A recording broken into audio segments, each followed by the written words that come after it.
সত্যি বলেছিস, মালটা হেভি ছিল।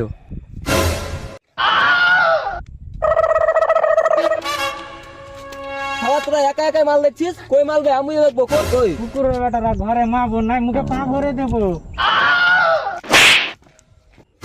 কে মাল নিবে? রাতের বেলায় মিলে ছেড়ে দিনু, দিনের বেলায় আসিস তোর কলজা ছিঁড়ে নিবো।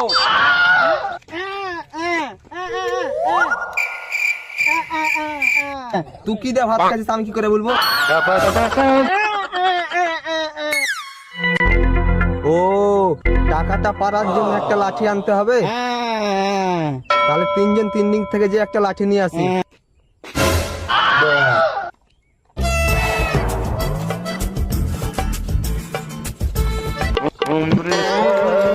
শালা ভোটের সময় সব ভোট নিতে চলে আসছে আর রাস্তা ঠিক নাই, রাস্তায় এত বড় বড় পাথর।